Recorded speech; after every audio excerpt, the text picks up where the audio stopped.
afternoon and welcome to the Sunset Safari. As you can see, there's some really fresh lion tracks. Unfortunately, they are right on our southern boundary, and I'm hoping that we are able to find them and they don't disappear too far to the south. My name is Brent Leo Smith.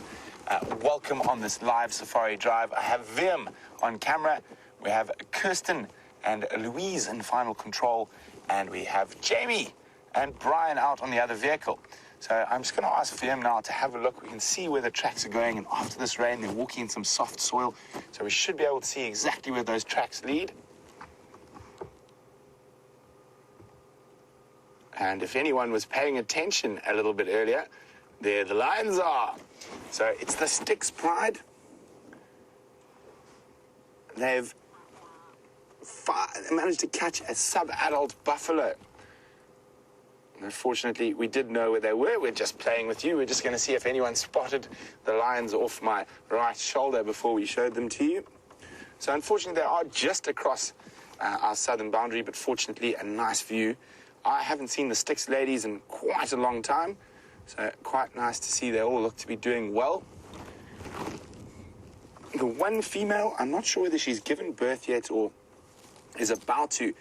When she got up earlier, she had quite engorged nipples, and maybe there are some cubs around or cubs on the way shortly, and these will more than likely have been sired by the dominant coalition in the north at the moment, the Birmingham boys. And I say most likely because it's not always the case, and we will discuss that in a little bit of depth a little later. You can see only one lioness still feeding. The majority of that buffalo has been engulfed quite quickly. It wasn't a particularly big buffalo. There she is. Nice full belly. Oh, looks like she's coming closer to us. And she might be just coming to lie down, or no, she looks like she might be moving a little bit away from the carcass and to defecate or urinate. Or she might have heard something behind us. I'm trying to see. No hyenas that I can see around. And she's looking an absolutely fine fettle. Hello, big girl. Oh, very, very, very nice of her to come right up to us. There she is.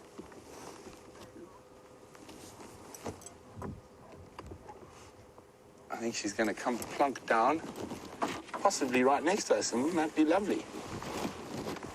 So, no vultures here today.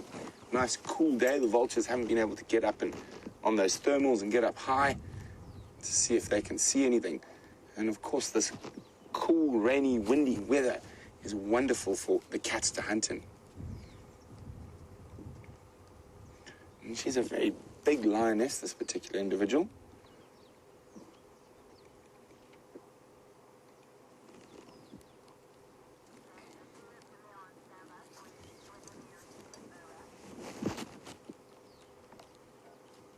Might be just doing a little perimeter check. You can actually just almost make out on the camera that there's a horde of little biting flies called stable flies buzzing around her.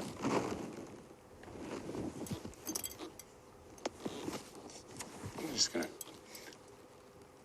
to lie down in the cool sand of one of the busiest roads in the Sabi Sands, it looks like. Oh, there we go. Flop. Little grunted there and there. Oh, so much effort. Well, there is quite a bit of rain about. We're getting spat on a little bit, but it looks like it's moved off us slightly and pushed off a little bit to the west. So we have got our rain covers in preparation, but I don't think we need them just yet. I'm just going to move forward a little bit so you guys can see a little bit more what's going on.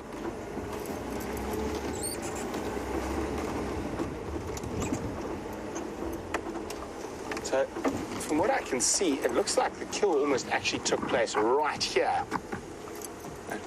During the rain, either sometime last night or this morning, and right next to us here, you can see the intestines have been buried. You can see there where the lions have dug up the sand and buried the intestines. And that's to try and mask the smell from other potential predators. There's the main stomach compartments, and that hasn't been opened. There has been attempts, if we come a bit wider there, Vim, you can see how the lions have clawed and tried to kick sand over that. That's just, unfortunately, a bit big for them. And only having 3 ladies here, they haven't been too aggressive. I was trying to see, oh, she just turned her back now. And that female, one that I think might be about to pop with a baby, has just rolled up. That is the one lying with her legs in the air. As she just rolled, I caught a glimpse of what looked to be very, very heavily engorged mammary glands. So, as I was saying, it looked like the kill happened almost right on the road, and they've dragged it off to where it is at the moment. Now, as a lion, you could not ask for more ideal weather to be fat and happy and eating. I'm just going to move forward a little bit so we can get a view of that lioness face. There we go. So even though that it's really cool, she's still panting really heavily.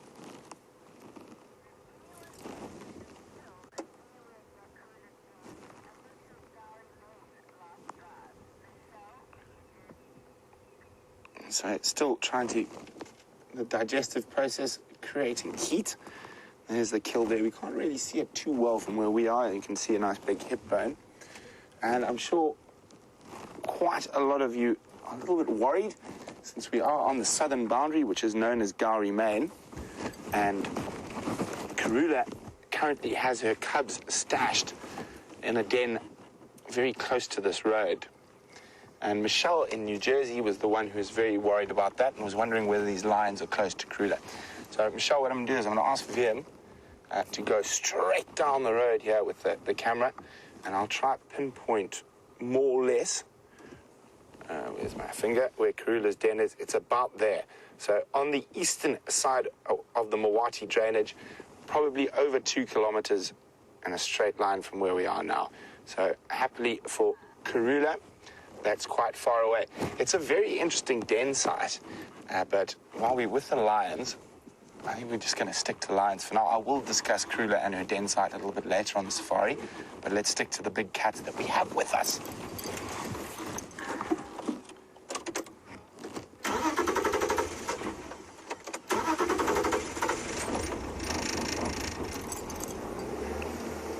So, Safari Dean's first time seeing the sticks. Well, congratulations, Safari Dean. They are beautiful lionesses. I'm just going to try to see where we can get the best view for now.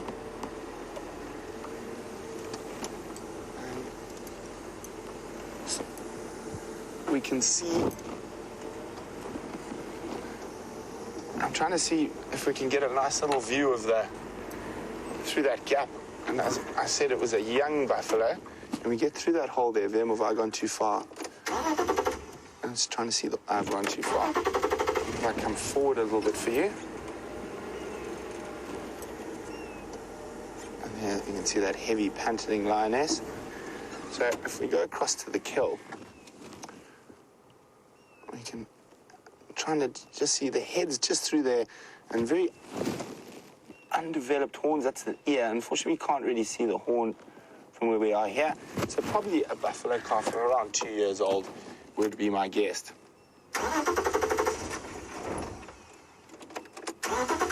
So guys, the rain is coming in about to hit us. So we will be back with the Styx lions and their buffalo banquet a little later. Vim and I just need to move off a safe distance so we can pop the rain covers on. But we will see you back shortly, and while we do that, let's go across to Jamie. Very good afternoon to all of you, and what a wonderful way to start off a drive than with lions on a buffalo kill. Brian and myself, on the other hand, have a wonderful journey of giraffe that are on the edge of the clearing there. I was just about to get you a slightly different view, but since we're here, we'll stop for now and just have a closer look.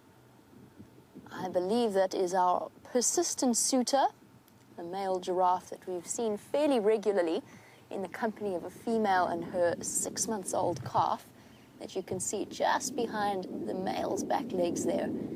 There's about 5 giraffe in total that I've counted, could be more, so not quite reached our record number of 9 on quarantine, but nevertheless, a lovely sight to start off our afternoon. There's a female there, very, very pale in color. You can actually see there's another low head.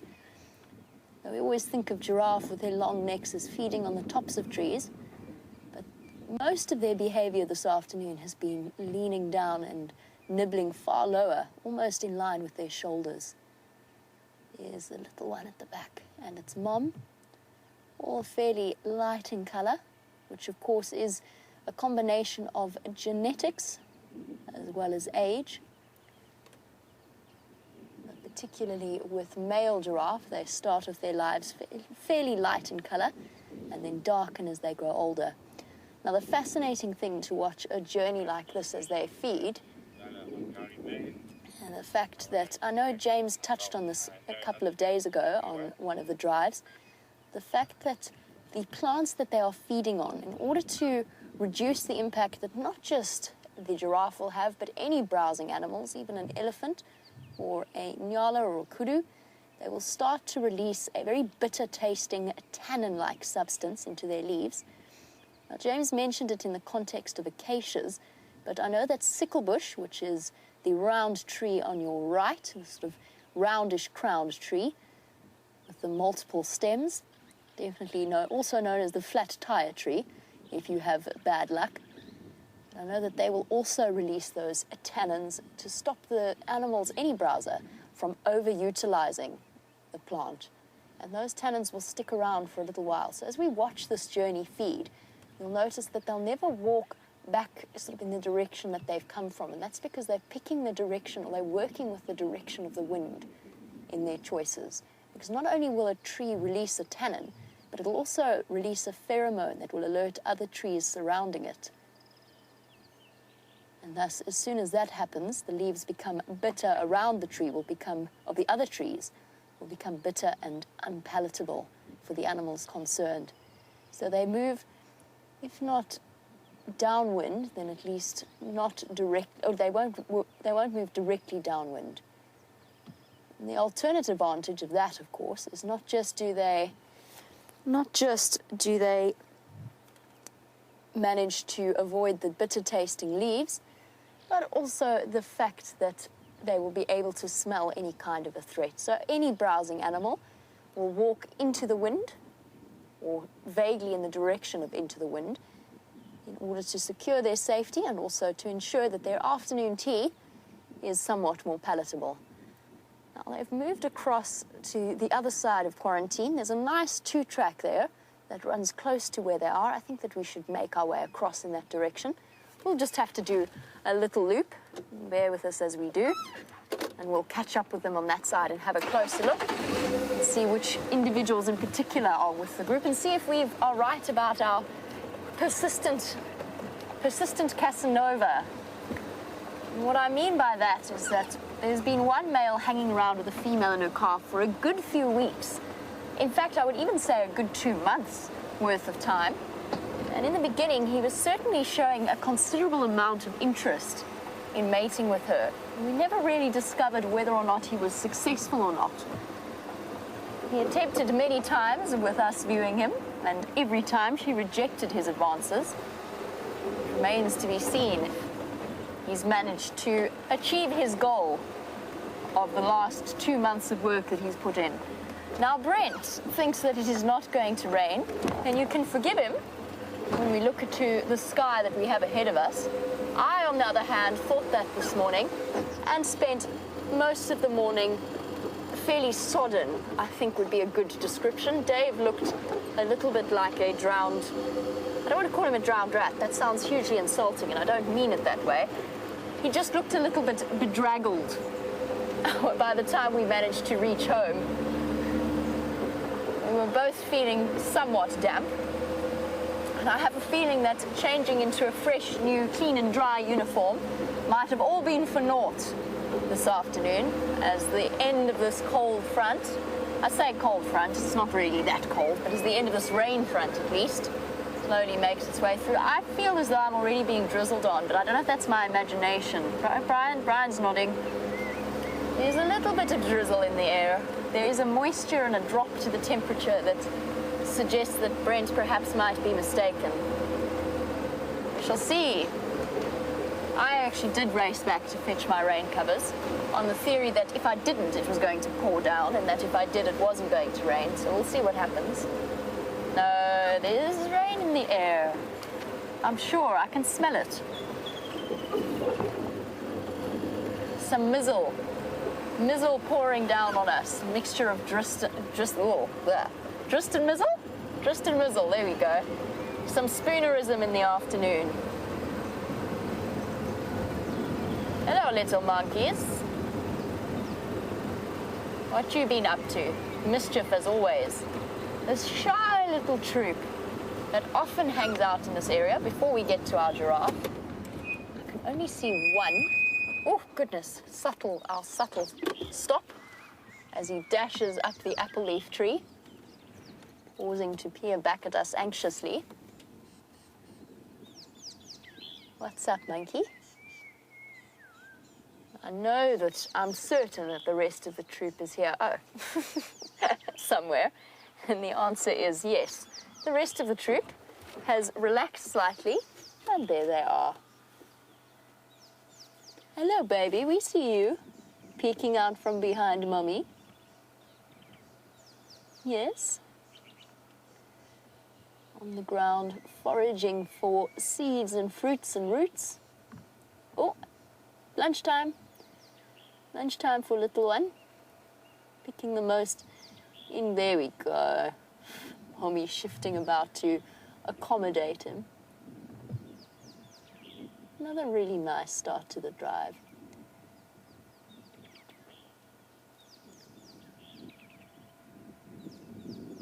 Oh, look at the way she's investigating that baby. Dinner and bath time, or grooming time maybe is the better description. Using the sharp nails on her hand to maneuver the baby, pulling up its arm to check the armpits for ticks. Something that I imagine my mom had to do when I was little, but maybe not with her mouth and maybe not consuming the ticks after she found them. Look at that, clearing around its elbow. And that grooming, of course, essential for little ones' well-being. Yes, we're watching you, don't worry. It's okay.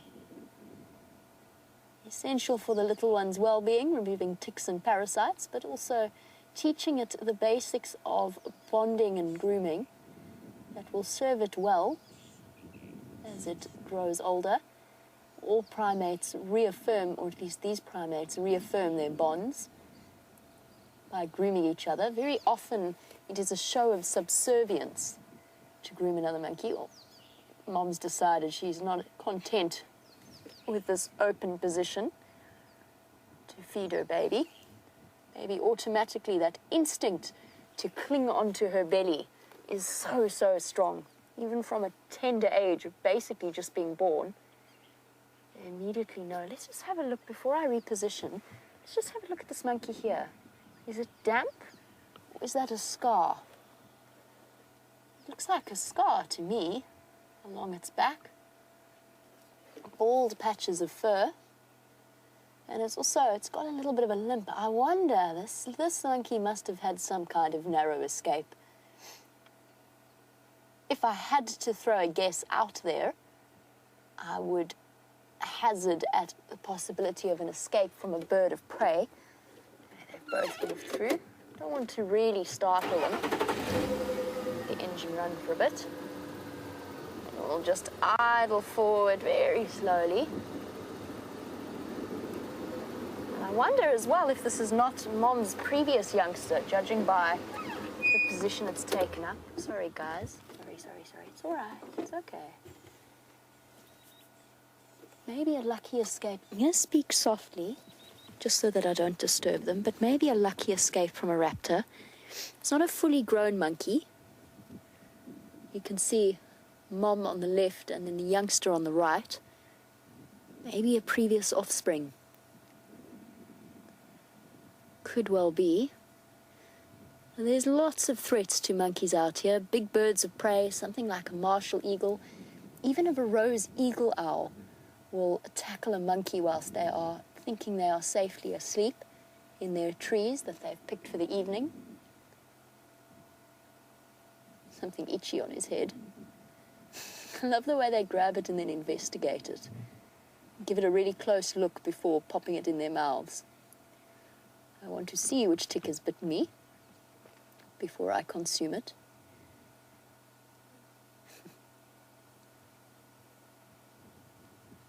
Look at that.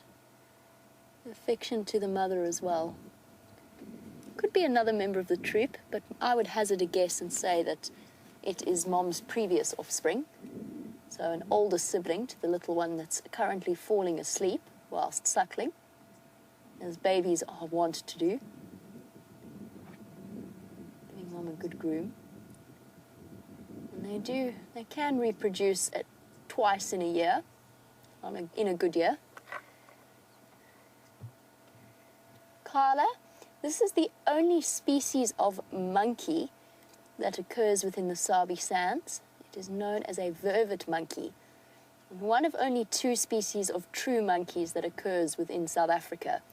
The other is known as the sykes, previously known as the Simango monkeys, and they occur more in forested regions. So these are vervet monkeys.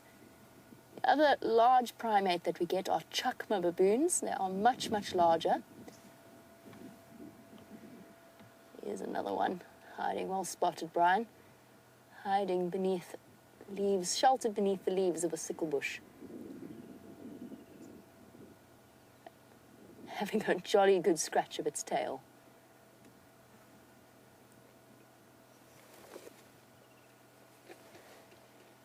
It's a lovely, lovely monkey sighting. Here comes Mum to join the fray. Poor little baby just wants to have a meal and a nap. Mom keeps moving off. Imagine if our children were able to cling on like that, how much easier lives would be. Although we'd probably find ourselves with back problems. Where are you off to, Mommy? I'm going to go find a tree somewhere.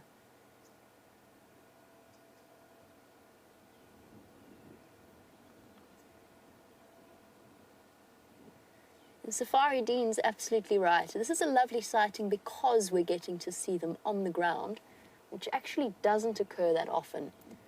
It is where they feel at their most vulnerable. There you can see Mom decided she's not quite comfortable. I think she's going to go up a tree. The most common time that you will see them on the ground is when there are fruiting trees like marula trees or jackalberries. But when they do so, they are exceptionally alert and a little bit nervous, which is why I've approached this sighting so carefully. I think she's moved back a little bit behind the marula tree there. That's why I approached the sighting carefully. They don't feel as at home or as protected as they do. Obviously, it makes them exceptionally vulnerable to leopards. Once they're up in the thinner branches or the boughs of the tree, there we go. The monkey with the scarf following behind. And even competing with a monkey, a leopard in a tree just doesn't have quite the same agility, and it takes an exceptionally skilled leopard to catch a monkey, and an unlucky monkey at that, from the boughs of a tree. But leopards are very good at surprising monkeys down on the ground, so that's why they are so nervous. It puts them at risk of all kinds of different predators, including possibly snakes, but mainly birds of prey and leopards. Speaking of animals or the predators of the reserve, let's find out what Brent's lions are up to.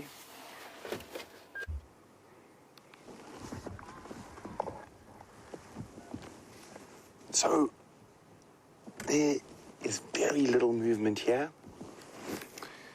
Some very happy, fat, full lions.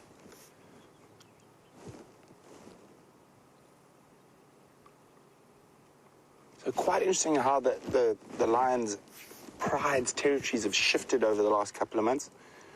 And we've seen the Nkuhumas not too far from here a few times, and we've seen very little of the sticks over the last, well, probably since November. Even actually before November, we've seen very little of the sticks. But it seems like, to a degree, a lot of the pride territories have almost shifted back to where they were before the Birmingham takeover. And so the sticks are starting to come quite far north again, up towards the southern sections of Djuma. The Nkuhumas still haven't quite got back to their normal part of the world, which is very good for us. We're seeing a lot more of the Nkuhumas than we were in the past. They seem to have shifted a lot of their territory onto Djuma, covering most of Djuma now, and also a little bit further to the west into Arathusa and Sebambili. Traditionally, they used to spend a lot of time to the north in Buffelshoek, but now the Talamati pride seems to be spending more and more time in the area that was traditionally Nkuhuma territory. And Talamati pride's getting quite big now. So 5 lionesses, but 8 cubs. They also spend a lot of time with the Salati male lions. And since the Birminghams have ousted the Matimbas, the Birminghams don't really go into the north too much. They seem to stay in the east. So the Salatis have also started pushing quite a lot further into Buffelshoek than they were in the past.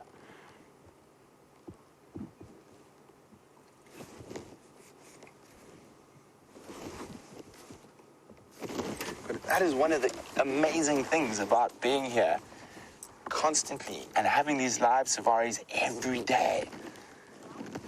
We can keep up to date with the comings and goings and shifts and changes of all the different animals. Of course, it'd be nice to be able to see them every day, but then that would take half the fun out of finding them. Neil's wondering, how did the sticks get their name? Neil, it's a very old name. As far as I know, the original Styx Pride probably originates from the late 90s on Mala Mala.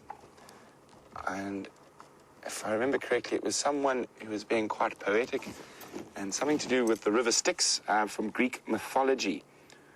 And they used to spend a lot of time around the Sand River, far to the south of where we are now.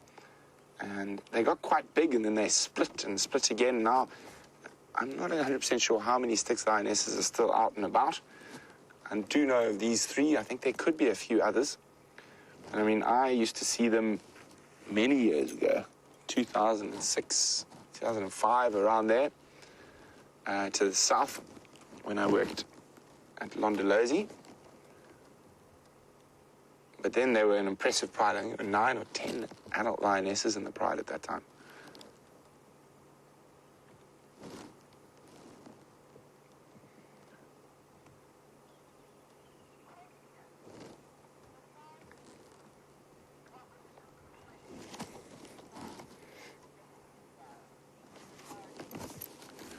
So Safari Dean has got quite an interesting question. Since we've been discussing the different pride movements,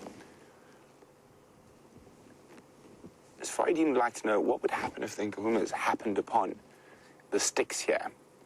Well, I think with only 3 Styx lionesses, I think the Styx would turn tail and try to get out of here. But you never know. With those 5 adults, the Nkuhumas would definitely have the upper hand at the moment. But I think more than likely, the Styx would probably try to get out of here as fast as possible. And especially with the numbers like that, they definitely wouldn't want to risk an injury. So guys, these lions aren't doing too much. We'll definitely keep checking here, but it's up to you guys. It's your safari. So let me know via Twitter or email whether you would like to stay or go. So use the hashtag SafariLIVE or send us an email at questions@wildearth.tv. Should we stay with the sleeping cats a bit longer, or should we go see what else we can find and then possibly come back? And while you decide, Jamie's still with the journey.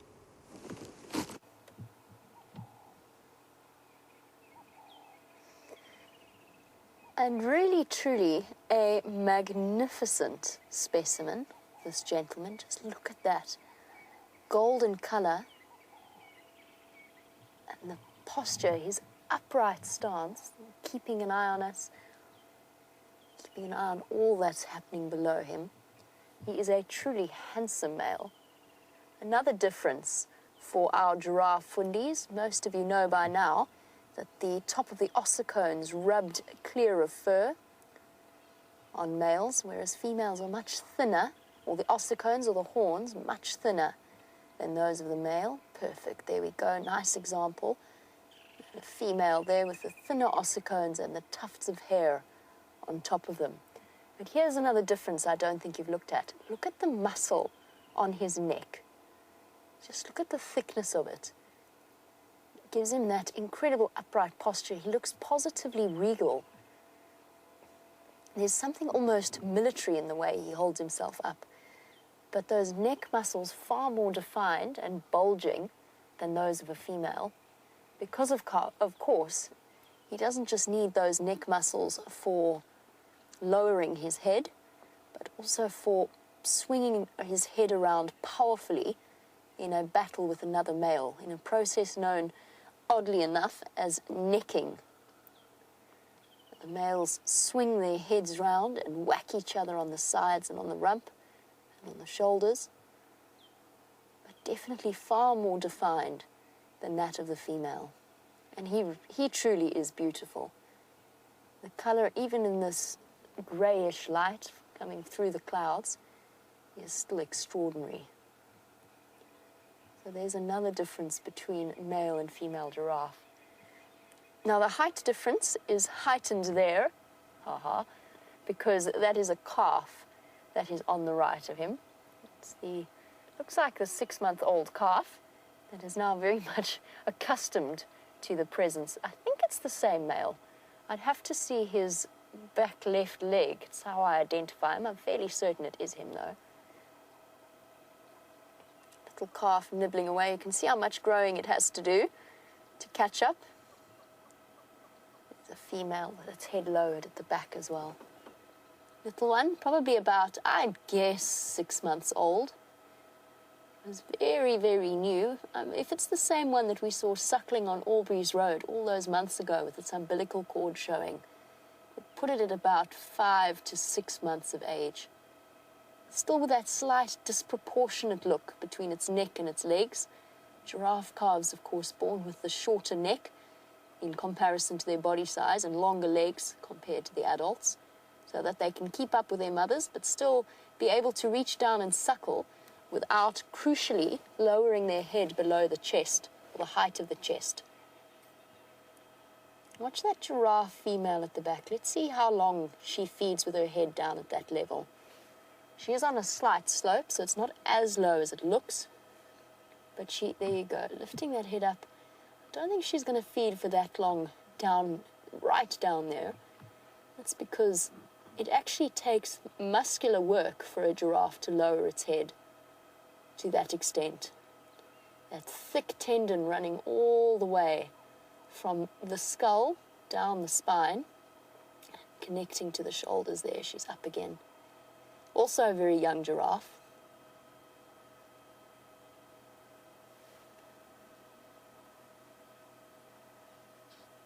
And since we've started this sighting, the females have been relaxed and feeding, and yet the whole time a gentleman has been keeping an eye on us. It's all right, boy. I'm not coming to do you any harm. You can eat if you want.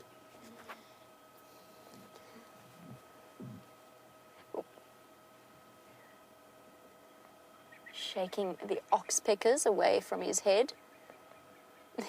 They're obviously irritating him a little bit. Oh, little fight over the best spot to pick off ticks and fleas and parasites.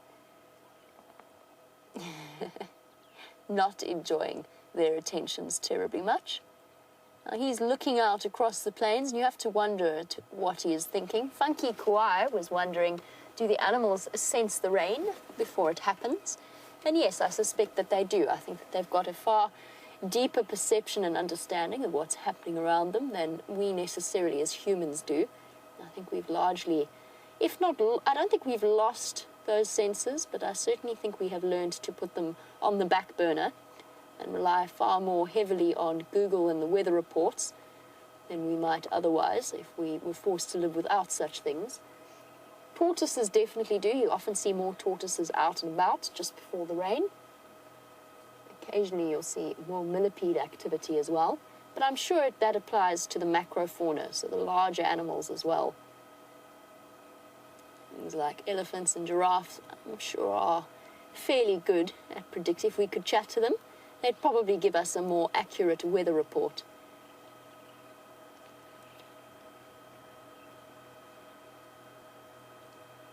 The giraffe love this area.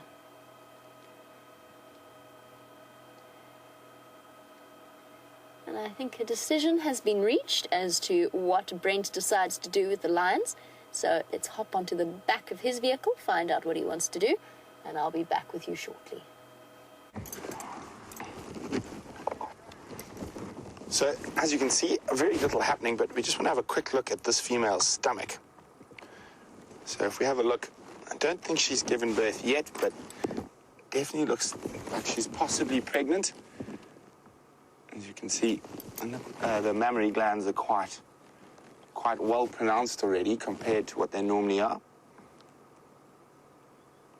So we could have some babies in not too long. Wouldn't that be wonderful? But we have a verdict on should we stay or should we go with the lions, and the verdict is we're going to move along and see what else we can see, and then we'll probably head back here a little bit later. Hopefully they'll be a little bit more active. We did have that fantastic view of that lioness walking straight up towards us as we started the sunset safari. So toodles for now, kitty cats. We'll be back.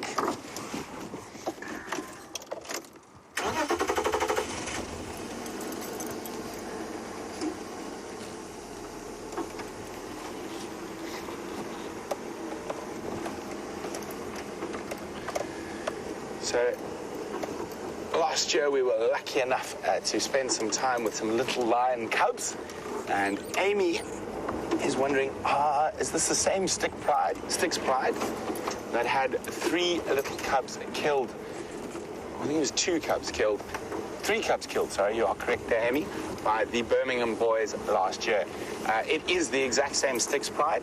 They have now succumbed to Birmingham, the Birmingham males. So, as I said, it's more than likely that the Birmingham males have fathered that pregnant female's cubs. However, a very interesting thing happens in lions, and in quite a lot of lion populations, up to about 50% of the cubs are actually not sired by the pride males or the dominant males in the area. There are nomadic males whose survival strategy, or not survival strategy, their genetic passing on strategy is to sneak around, and they will sneak around the peripheries and through these coalition males areas, and they'll mate with lionesses when they get a chance. And in certain areas, up to 50% of the cubs born are born from those sneaky males, and that's how they pass on their genetic code without having to fight extensively for that right. Now, this quite often happens in an area like this, where we often have very big male coalitions, so 4 or 5 lions. So in this particular case, if a male lion becomes independent on his own, say like Junior from the Nkuhumas, for example, he might take this on as a strategy to avoid confrontation, unless he actually joins up with other young male lions and forms a coalition. So it's quite often these single males that haven't joined coalitions are forced into that sort of sneaky male lion role to pass on their genetic code. Okay, Vim, what should we look for next? Mvula. Well, Vim says we should look for Mvula, and I'm quite happy to tell you, Vim, we found Mvula. Vim? We found Mvula. Do you mean the... It's raining, so I've already got Vim's request answered. Then Vim asked me to find Mvula, but Mvula is the word for rain. I think Liam was referring to the leopard, but I will take it as the rain. So I have tick, tick. He wanted lions, now he wanted mvula. So I found mvula. Let's go look for Tingana then. Okay, there we go. Now Liam says we should go look for Tingana. I think we will do that. So while we're chatting about mvula and Tingana and other leopards, a quick update on what's happening with the other leopards. As you know, Shadow has presumed to have been given birth on Arethusa. I spoke to De Beer, who's one of the head trackers at Arethusa, and they went to check on her between drives today, and she's still in the same den site, so that whole area is still zoned. Someone did see her driving down the main access road away from the den site in the middle of the day today, but she was a little bit later already back at the den site. Now, Karula has got that den site on Gowrie Main. Strangely enough, Shadow's den site is on one end of Gowrie Main and Karula's is on the other. So the lion's literally in between the two different leopards that have cubs in this area at the moment.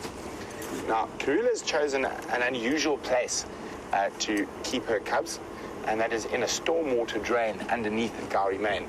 Although I think she's probably moved them after the rain this morning. So that area, of course, is still completely zoned.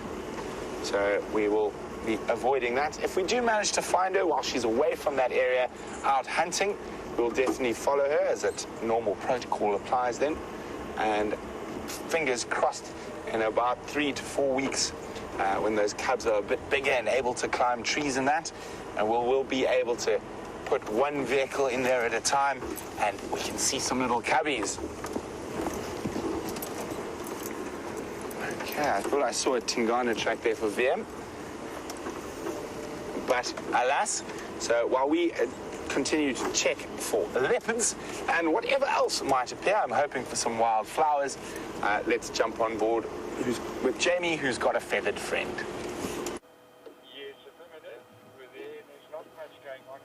Now here is a wonderful bird known as a black-bellied bustard. And yes, you heard me right, bustard with a U, bustard. A relative of the corehorns and also the relative of the Corey bustard, which is the heaviest flying bird in the world.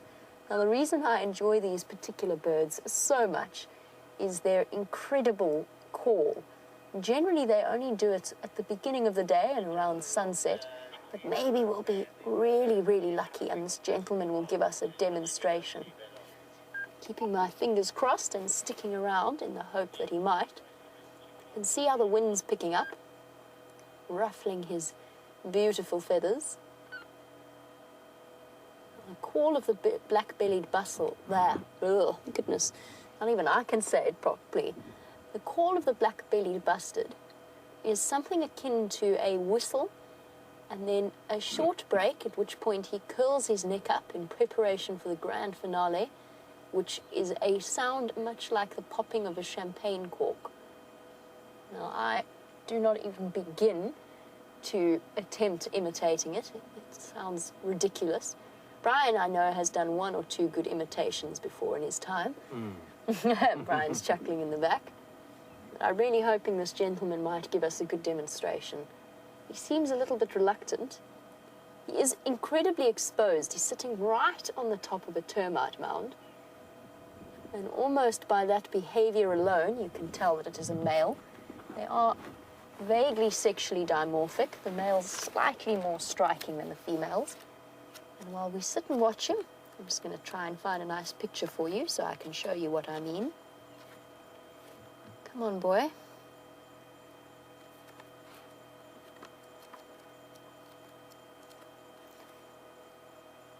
So hopeful.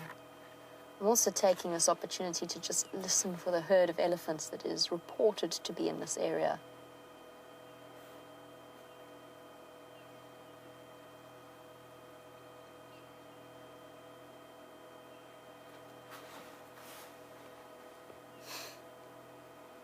Deborah, who is our armchair traveller, I agree with you. I also think they're very pretty, attractive birds. She's right, they do in a way. I can see what Deborah means. They actually look like baby ostriches. baby ostriches don't take on quite the striking colors of the parents, particularly not the male ostrich, which is all black and white and incredible image that it presents. But the babies are much more, what's the word I'm looking for? Subtle. There's another word. Oh, for goodness sake, brain. Amazing when you have words on the tip of your tongue. Almost cryptically colored, I suppose you could say, as a way of camouflaging themselves in the brownish grasses. But I agree with Deborah, very attractive bird. He is right into the light, but I was too scared to go to the other side of him in case I frightened him away. Look at the underside of those feathers. As the wings lift, you get to see the fluffy down underneath the primary and the secondary feathers, and act as an insulating layer. It's cold up there in the skies, although these guys are mostly ground birds. And since he's being fairly non-cooperative, have a look at the black behind his head.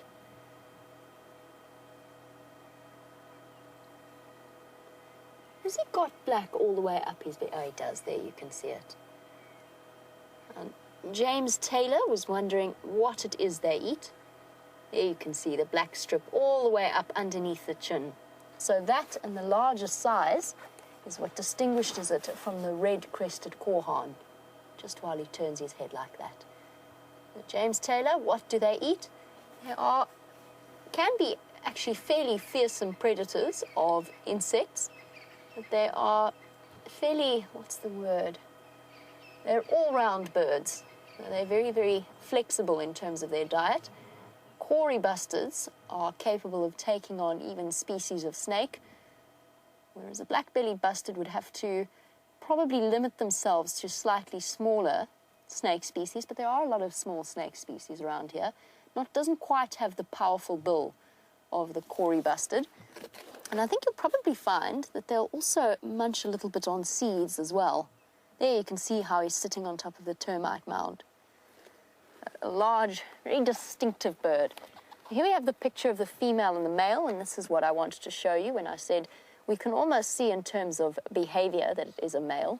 The females generally don't put themselves on display, but they also don't have that very distinctive black belly that the male has, and they don't have that strip of black behind the eye. So actually exceptionally dimorphic little bird. And then the red-crested korhaan, the bird that I mentioned in relation to it. This is over here, the red-crested korhaan. Slightly smaller and without the black extending all the way up underneath the chin. Also with its own distinctive whistling call, not quite as fascinating as that of the black-bellied bustard. And then, since we're here, and I have the book open, one last creature to show you. Let me just see if I can find it. No, I think it's going to be the other side. That's what I was talking about, the Cory bustard. Something that we could see here. I'm sure some of you may have seen them on the live drives before. I haven't managed to put them on camera. Have you, Brian? No. So they're more towards the open areas, but they are found within this region.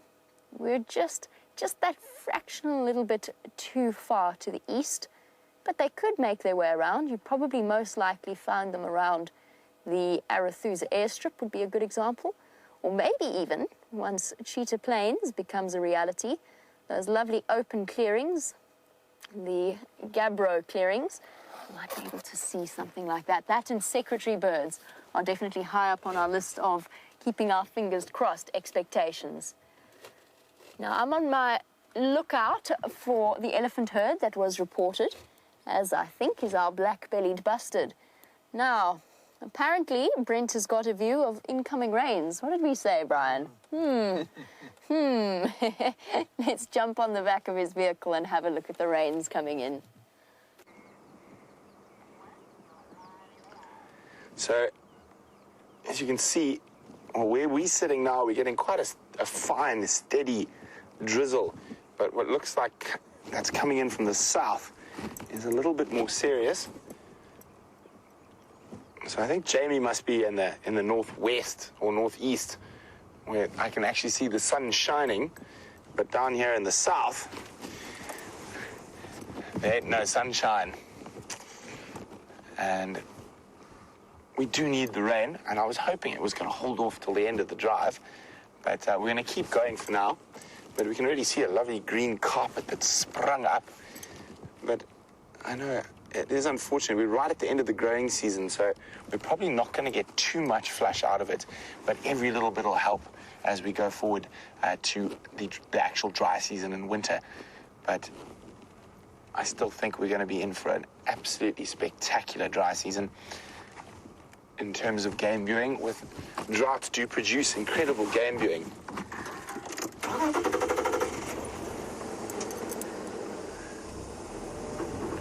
So on VM's request, we're going to just be slowly checking very carefully around areas where Tingana has been known to pop up from time to time. And said it's very possible he's here at the moment and we've missed the tracks with all the rain.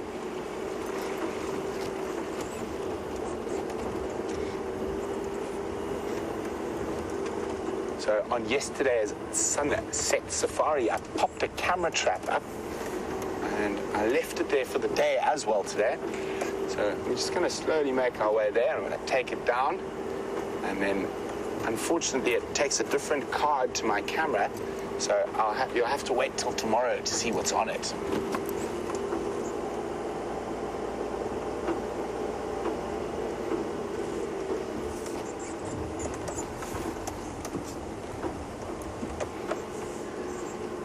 Alira in Pennsylvania is asking for some giant land snails. After all the frogs yesterday, maybe we'll see some. I know James had one on the sunrise safari. I will keep my eyes peeled. This is...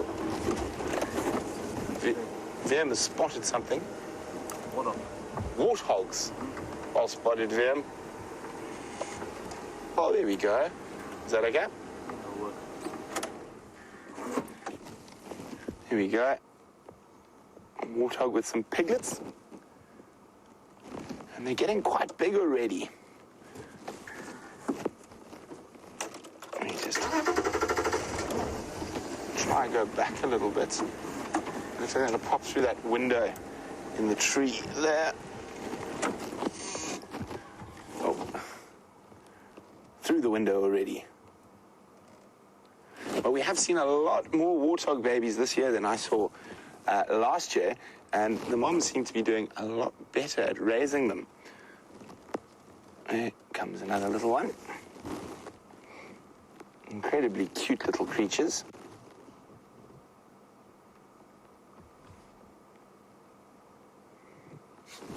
Now, we often see warthogs on their knees, and their sort of elbows, for lack of a better word, is this very thick, developed pad.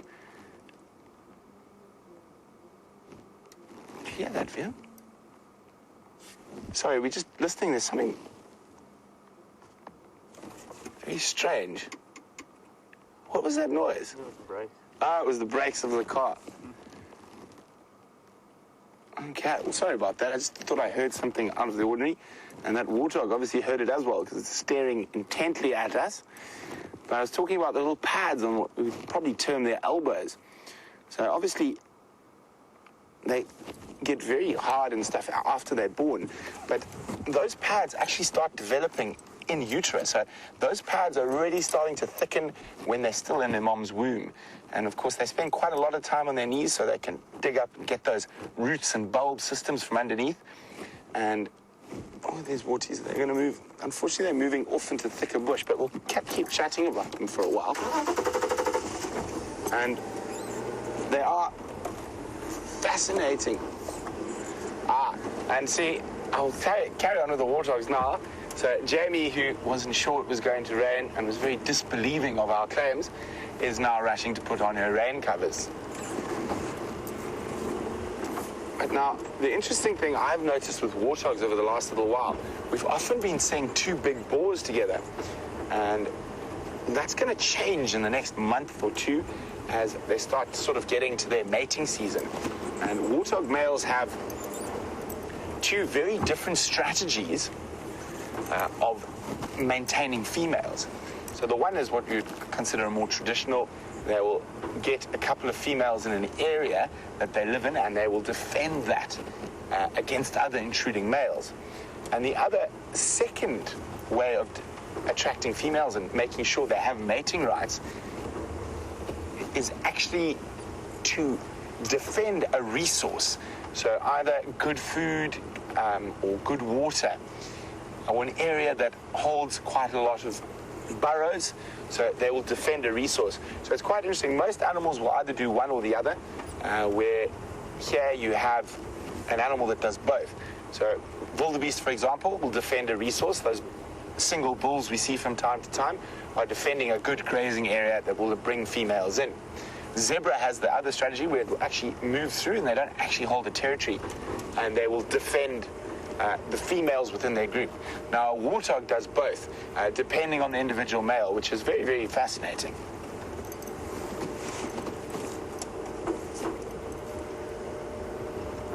So we're making our way towards Impala Plains at the moment, and we have seen Tingana in this area quite a few times, so it's going to be quite interesting to see what's there.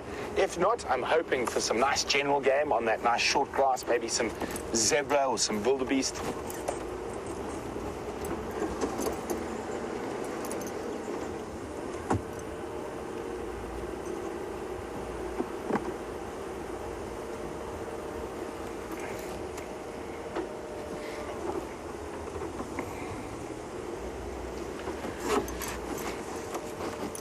So hi, Jack. Jack Wheeler is on Twitter, and Jack's just a little bit confused about what's happening with Karula.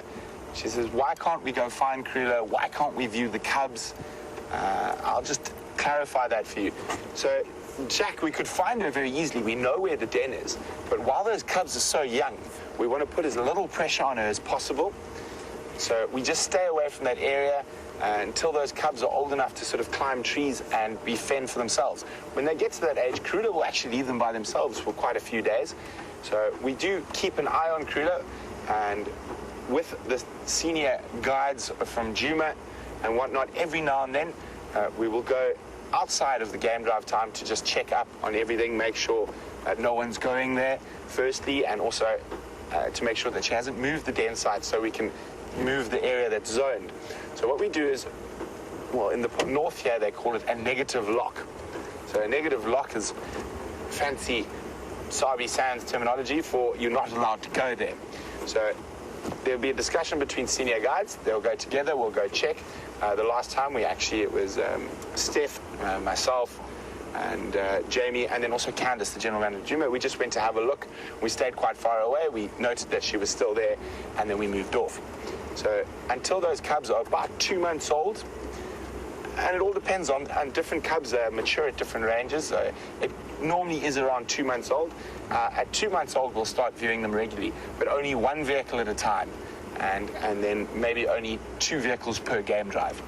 And then once they get a little bit older, it obviously that sighting becomes a little bit more open, and we'll put. It'll still stay as one vehicle for quite a long time, but you'll be able to have multiple vehicles that'll cycle through there. Now, the reason we do this is obviously to give Karula the best possible chance of bringing up those cubs to adulthood. And she is a fantastic mom, but you must realize bringing up cubs in the African bush. Oh, VM, I thought you were in luck, but unfortunately not leopard tracks, just a hyena. In the African bush is a very difficult thing. So the average cub mortality, so the cubs that die before they get to a year old in the Sabi Sands, is around 70 to 75%. So there's a very small margin for cubs that actually survive.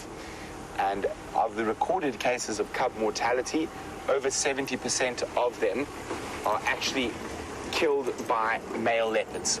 So young male leopards, sort of like quarantine or conuma sort of age, that are now semi-nomadic, they have not old enough to have their own fixed territory yet and are not mating.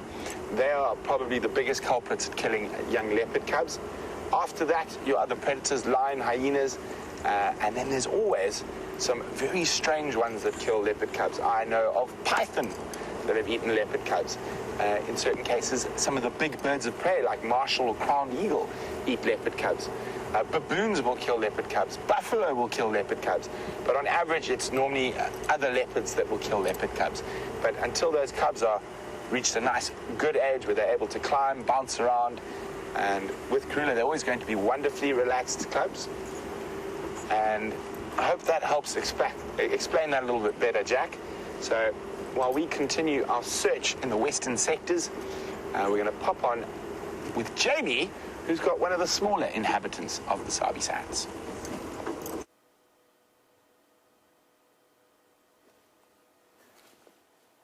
I was on my way to search for elephants, but I have found some of their biggest fans. That is a dung beetle who has rolled a most impressive dung ball. Unfortunately, he hasn't yet managed to find a female, even with all of his hard work. So what he's doing, he's one of the species of dung beetle, and there are multiple species. There are lots and lots of different species of dung beetle. This particular type rolls a ball, finds a female, and finds an appropriate place to dig into the soil. Luckily for him, the soil is nice and damp and soft, and he will be able to do that fairly easily. She will then lay her eggs in the center of that dung ball, and her grubs, or the larvae of the next generation of dung beetles, will be able to enjoy a meal at the very start of their lives of dung. It's fascinating to watch them do this. They do it with their heads facing towards the ground, which makes, as you can imagine, for exceptionally difficult navigating. And every now and again, he'll stop his rolling activities and jump onto the top and have a brief look around, orientate himself, although he seems to be on a roll. Whoops, ooh, slight wobble, speed wobble. It's all going so well. I would love to know how they choose exactly how far they go and where exactly they deem as it's appropriate to stop. Now, when we first stopped at this particular sighting, there was another dung beetle who is just going off the road there we go, who was frantically chasing our dung rolling beetle down the road. And I suspect, and dung beetles all do this, which I think he was trying to attempt to steal it. Or might have been the other way around. This poor dung beetle might have been the individual to put in all the work of rolling together the wildebeest dung that dung ball is constructed out of, only to discover, oh, he's on, he's had it. He's off. Amazing with all of the evolution, well done, Brian, all of the evolution that goes into, sure, Brian, that was incredible. Here he goes off down the road. I was about to say, with all of the evolution that goes into the construction and design of dung beetles, they still haven't managed to adapt themselves to an easy landing. And no matter where you are, or what pile of dung it is they have discovered, you will observe dung beetles come crash landing in. That, and they've evolved to roll the dung ball down the road with their head facing downwards towards the ground. Fascinates me. I happen to know personally somebody who won the Ig Nobel, rather than the Nobel Prize, the Ig Nobel Prize, for working out exactly how dung beetles navigate in terms of gravity and the pull and the light of the moon, which is fascinating. I'll have to read up on it before I give you the full details, because I don't want to give you misinformation, and I don't remember the full details of his paper. There he goes. Just while we've been watching, he's covered a distance of about 20-odd meters. Here he goes, off into the distance. Well done, little dung beetle. And as he heads on his way, Brent has found another little animal of the bush for you to look at.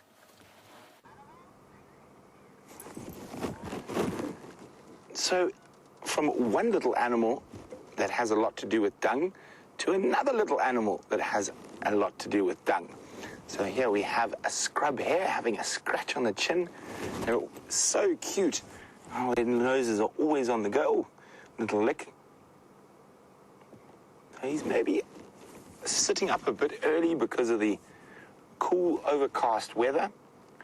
You can see those massive eyes designed for nocturnal movement, and those massive ears to hear any potential predators. As I said, from the dung beetle, is even named after a dung to the scrub hare, who eats his own dung. So a scrub hare is not a ruminant, it is a rodent, and they will eat their own dung up to 7 times to get the maximum amount of nutrients out of it. Oof, oof, all this wet weather. I've got to keep myself clean. So quite a nice little preening going on. Fortunately, he is quite well hidden in a little thicket there, so sometimes we'll lose view. But I've got a question for you guys out there. So I've told you that he eats his own feces.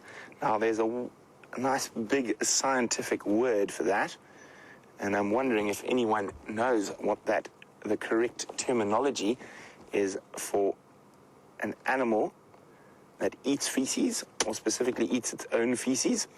If you know, you can pop me an email at questions@wildearth.tv or use the hashtag SafariLIVE on Twitter. So you can see he's cleaning himself quite a lot at the moment, and that is probably due to the wet weather, trying to keep himself nice and clean. You can see he's got himself into a wonderful little thicket, and there's probably not a good chance of one of the predatory birds spotting him from above. And there we go. Now, try to get rid of those fleas and ticks. Now, these little guys have incredibly sharp little claws that you can actually see in their tracks when they run, and to help them with traction when they're trying to escape from potential predators.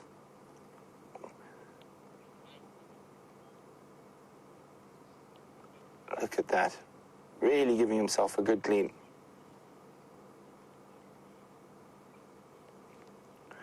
So it's not a rabbit, it's a hare.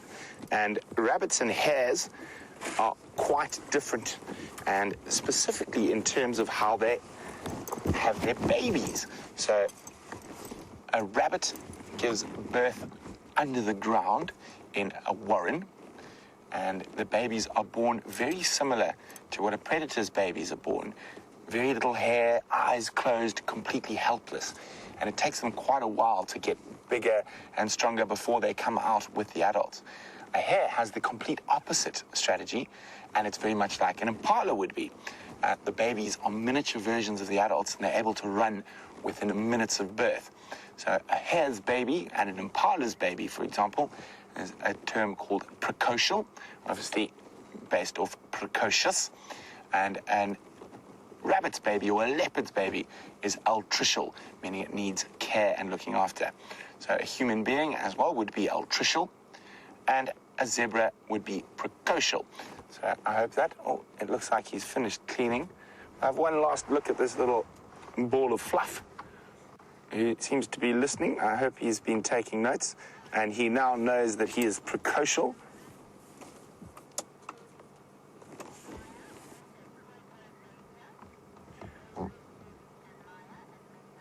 So well done to David, Debbie, and Maya. Coprophagia or coprophagy or coprophagy, depending on your pronunciation, is the correct term for an animal that eats feces. So while we leave this little guy, and we're going to move on, and we're going to be looking for James at the moment, because the James has my spotlight.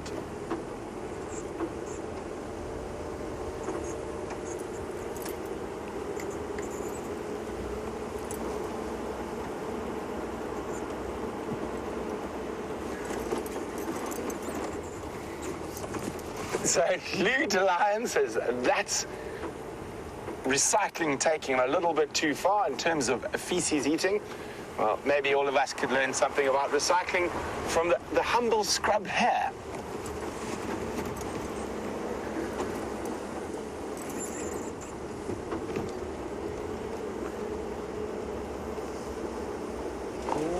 We keep trying to run from the rain. It keeps following us, but we are trying to keep further and further to the west as the rain rolls in from the south and east to try stay out as long as possible.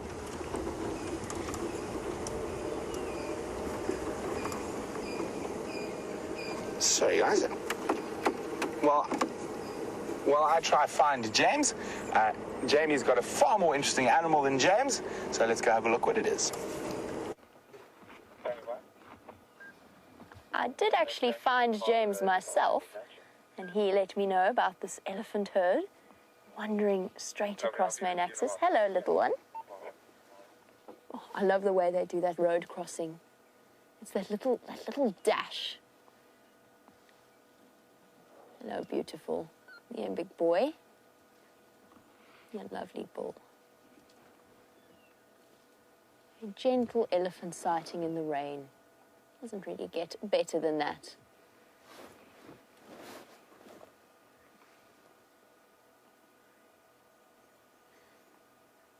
Now that rapid little walk that they do across the road, and Geraldine was wondering, Geraldine watching at the amazing distance of probably about 2 kilometers from a final control, wanted to know why they do that rapid walk across the road. It's specifically the little ones, first of all because it's a bit of a slope for them, so they build up a bit of momentum going downwards, and also because they feel slightly exposed, particularly when separated from the rest of the herd. They like to do a fast jog to catch up with them. It's generally the... Oh, what happened there, girl? Something irritating you? I like to do a rapid movement across. Now, when I bumped into James about 2 seconds earlier, he mentioned that this at half trunks herd was with the rest of these elephants. I think she must have moved off into the dense bush. We do have this lovely older female. Look at the way she's sunken in around her temples. Hello, big girl. You're gorgeous. We really have been spoilt with some phenomenal elephant sightings over the past few days. Really special. She's got nice thick tusks for a lady. This little one hasn't quite got there yet. And the trunk coordination, as we've said before, takes a few years to perfect. Even at this age, which is probably about, I don't know, 2 years old or so, they haven't quite got it down to the same way that the females do. Kicking things over, on the other hand, definitely going well for this little one. What are you after? I got hold of a baboon's tail plant that I think has already been stepped on by Mum and is now investigating it thoroughly. Not worth it, huh? Not quite worth the effort involved. Oh, there's a sibling or an older cousin. Time to say hello. Stepping over the thorn bush. It's not that easy when your legs are about half the size of everybody else's and you've got things with thorns to navigate. It doesn't quite come as second nature. Unfortunately, they are going to move into a very dense bush, and I'm not going to follow them once they do disappear, just because the noise will upset them.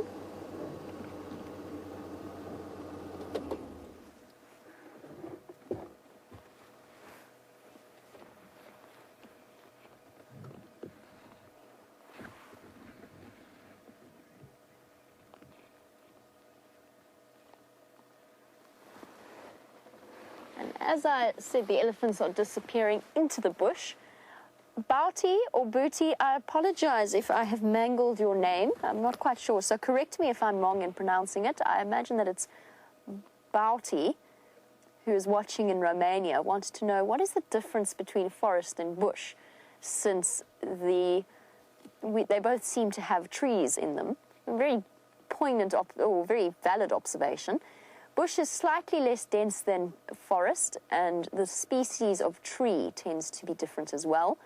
So a forested area you'd barely be able to see into, whereas bush is actually known for its delicate balance between the grass layer and the tree layer. So we would describe this particular ecosystem, the description of this general vegetation type, as mixed bush willow woodland. Would probably be the best description for it. In other words, the predominant species are bush willow species intermingled with raisin bushes and various other tree species. So it's not as dense, and there's that very, very delicate balance between the grass layer and the tree layer that qualifies this as bush or savanna, is the larger biome that it falls under. A forest is a denser vegetation. There's less dependence on the grass layer and is more dominated by the presence of trees and also the types of trees as well. Generally, our typical idea of forest is that it is evergreen, which isn't always the case in South Africa. We do have areas that qualify as forests, but they are much smaller than our savanna areas and more found along the ridges of the Drakensberg Mountains or down towards the coastal areas. Brent is behind me saying, beep, beep. Like to come past or something? Beep, beep. I see you found your rain covers. Let's allow Brent to come past before he pushes us out of the way.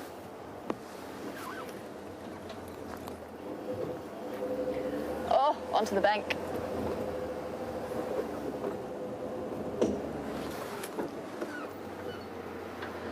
Hi.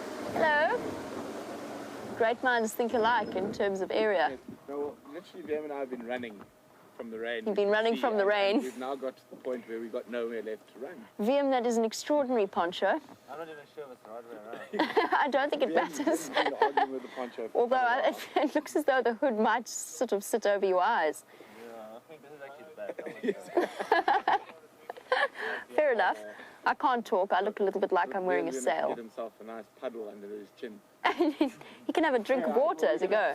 We're going to go collect my camera trap and then get back to the for a while. Okay, enjoy. Bye. Don't get too Have fun damp. with the elephant. The elephants, of course, now moving. And we've got one or two grey bottoms disappearing behind the leaves. VM's poncho looks incredible. It's like he has a little water trough.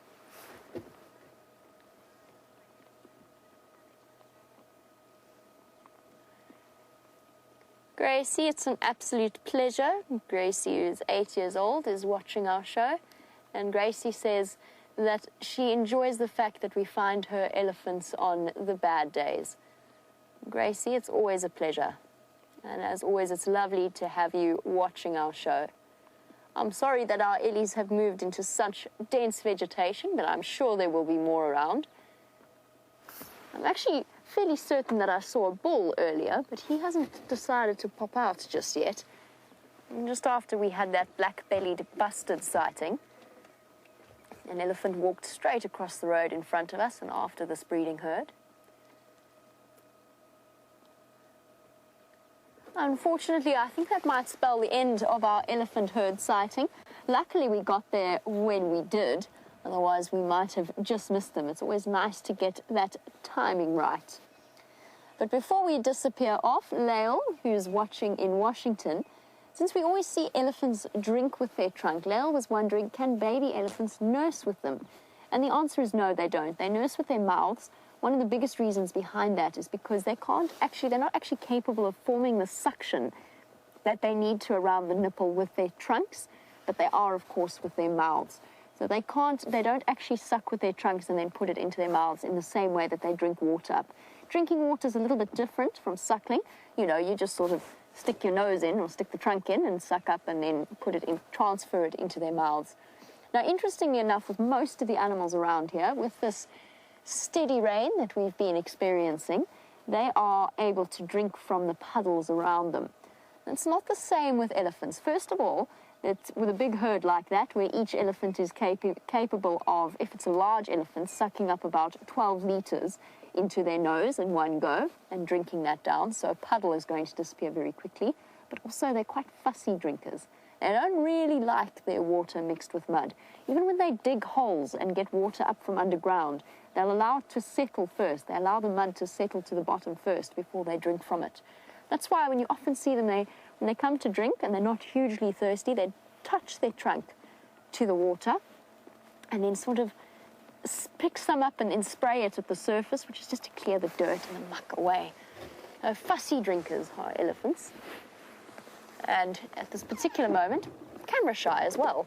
I feel a little bit as though if I don't drive backwards off the slope, we could slide. Oh, there we go. So this is why we are very careful about driving off-road at the moment. Just have a look at the impact that I've done to the sidewall there, just in this rainy time. And already, it's started to make a mark.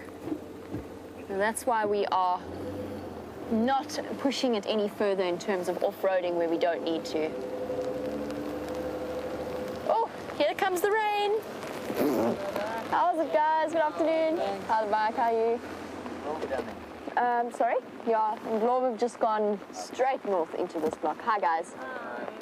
Yeah. Here it comes. Damp for the second time. Cheers, guys. Discussing with one of the new Cheetah Plains guides.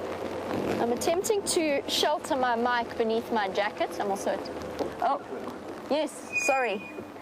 Brian desperately gesticulating. He would like the rain cover part known sometimes as the apron, sometimes as the skirt. All times ridiculous, but it does work in a way of channeling our water down to the parts that don't matter if they get damp. While we do that, let's jump on the back of Brent's vehicle.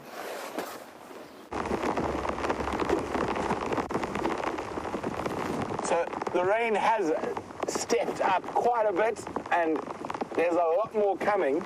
So we're going to just collect the camera trap quickly. Unfortunately, the lions are way down on the south and I don't think we're going to be able to get there in this weather without compromising the equipment.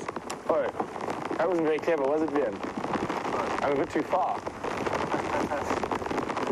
Oh, misjudgment there. Let's just go forward a skosh. So very exciting. If we do find anything on this camera trap, I'll be sure to post it. It's got video and photo on, so hopefully we might catch something we don't get to see normally on the drives. You turn it off so it stops taking pictures of us. There we go. Have a quick look. See how many pictures it took. Ooh, 124. I wonder how many of those are of people driving past. Speaking of people driving past, I told him the rain was coming, but he didn't listen. Look at him. It's Ninja Bond. It's Ninja Bond in his ninja gear, running from the rain. Are you still going in this wet weather? We're about to. I think we're waiting for them to say the camera's going to break. Yes, I got very wet, everyone. Can you see? Is there more coming? Yes, lots. All right, there we go. The time when you pack it in comes. When your underpants have become wet, it is then time to go home. I have reached that stage. Have a good drive. So James is coming from the direction the weather is coming from. So I'm just going to ask Vim what he wants to do. He's the boss when it comes to these things. There you go. I don't know if you guys could hear that. Vim says, unfortunately, we have to call it. We're getting wet, but we're waterproof to a degree. Unfortunately, the cameras and everything else is not. So it's been great. We will stand by. Hopefully, it doesn't. Oh, it does stop for a little bit, but I'm going to get them to show you quickly. There seems to be a bigger white wall approaching us, and I think that's what James has just come out of. So that is all, that white haze you're seeing is all rain. So thanks for joining us on a wet but shortened sunset safari, and it is great because we really need the rain. The animals need the rain to get through this long dry season. So don't forget to join us on tomorrow's sunrise safari, and hopefully we'll be a little bit drier than we are at the moment.